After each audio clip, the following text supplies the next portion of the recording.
So guys, this is me, Mr. S. Jomo. Right now, I'm gonna give you the update regarding a viral video which is going on. So in this video, as we can see that our beloved Srimati Toko Sheetal, who is the social worker as well as former MP candidate. So she asks to me, this Dr. Imi Rumi, who is the president of IFSAP, that's IFC-SAP.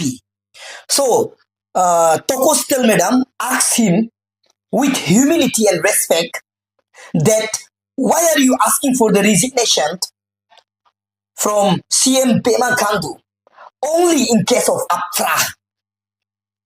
That's Arunachal Pradesh Foreign Religion Act 1978. Why didn't you ask for his resignation based on corruption? So in our Arunachal, many corruption are there, as we can see that. So in base of those corruption, why didn't you asking the resignation of Pema Khandu? But why are you asking right now in case of this APFRA Act 1978? So regarding this, the question asked by Toko Sheetal Madam to Dr. Imi Rumi regarding one video is there. So regarding that video, let me show you the glimpse of footage of it. Dr. Imi Rumi ji, you're like a fatherly figure. Just feel again आपका recent statement regarding the implementation of APFRA Act 1978. If Honorable Chief Minister of the state doesn't implement this act, you mean to say that you are demanding the changing of leadership in the state? Well, it's very funny to hear such kind of words from you, as I never expected the intellectual like you, the senior people like you, the most educated person, the most experienced person, especially you belong from the science background, as a doctor by profession. How come the word like this can come out from your mouth? It really just, I don't digest it.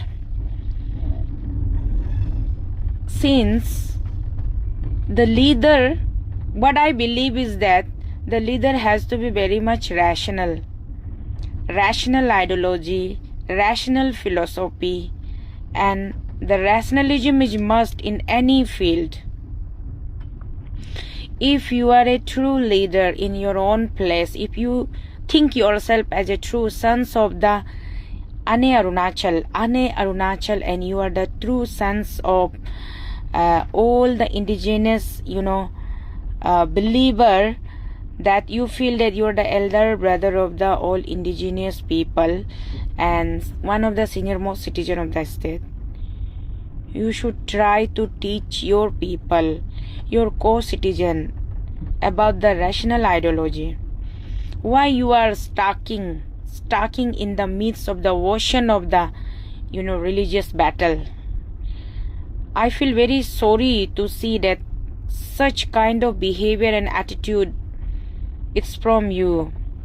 Anyways, the funniest part from your end is that you're demanding for the changing of leadership.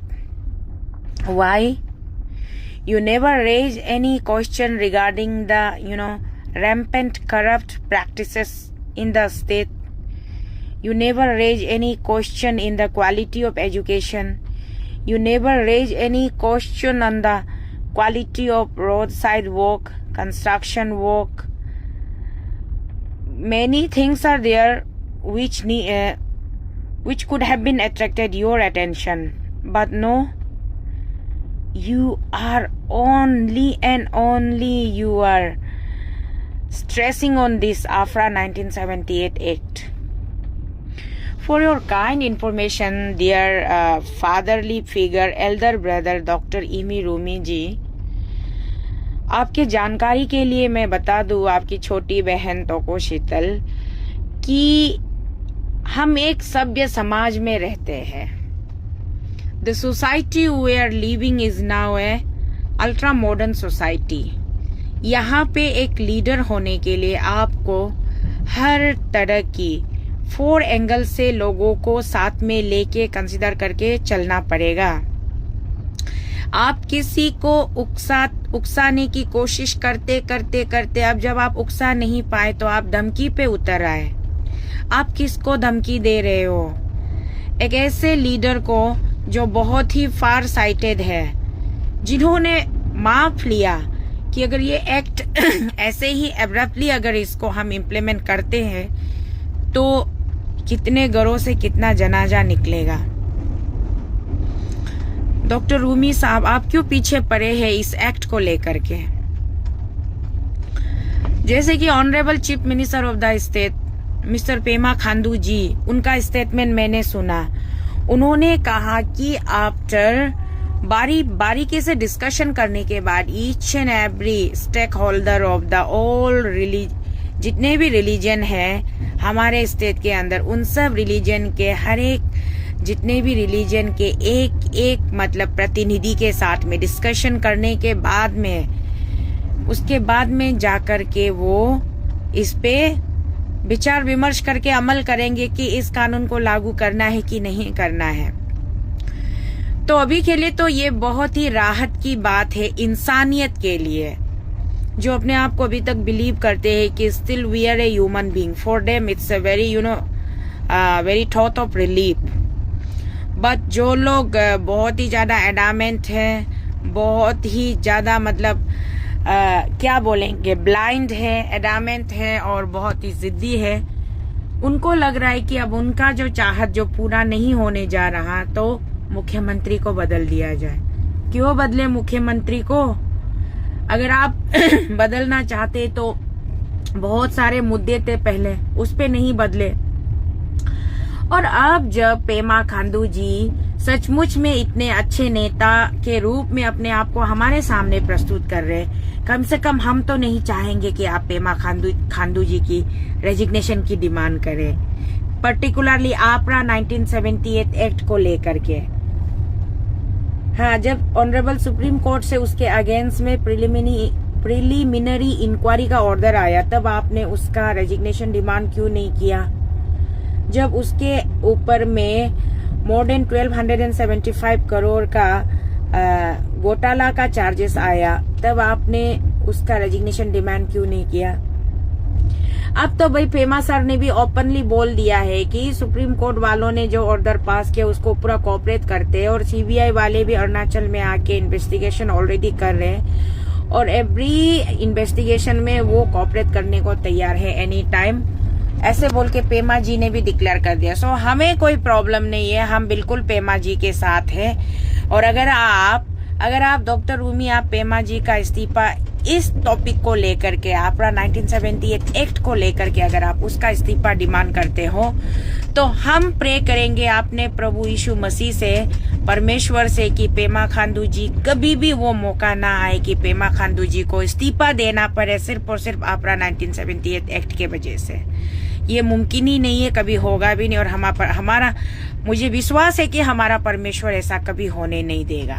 मैं भारत की बेटी हूँ, हिंदुस्तान की बेटी हूँ। जय हिंद बोलना मेरा स्वाभिमान है, जय श्री राम बोलना हमारी पहचान है, परमेश्वर यीशु मसीह को हम प्रेज द लॉर्ड बोलना हमारी अपनी मान सम्मान, हमारा सिक्योरिटी, हमारा प्राइड है। जय दोनी पोलो बोलना हमारा आइडेंटिटी है, हमारा पहचान है, हमारा गौरव है, हमारा शान है, सब कुछ है, हमारा आन है, हमारा बान है।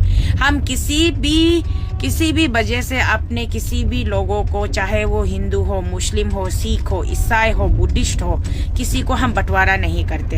हम सबसे पहले इंसान के अंदर इंसानियत ढूंढते हैं। आपको भी एक छोटी बहन, एक छोटी बेटी होने के नाते आपको भी एक सलाह दूंगी, आदरणीय पिताश्री डॉक्टर इमी रूमी जी, नफरत की राजनीति छोड़िए, धर्म के नाम पर काले गोरख राजनीति छोड़ दीजिए, इंसानियत बनकर आइए।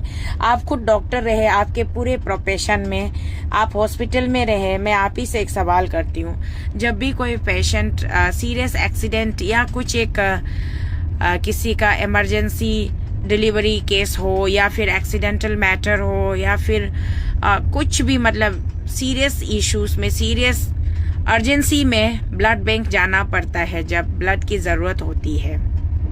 तो डॉक्टर क्या चेक करते हैं? ब्लड ग्रुपिंग चेक करते हैं कि उसके अंदर रिलीजन चेक करते हैं कि ये हिंदू है ना, मुस्लिम है ना, इंडिजिनस है।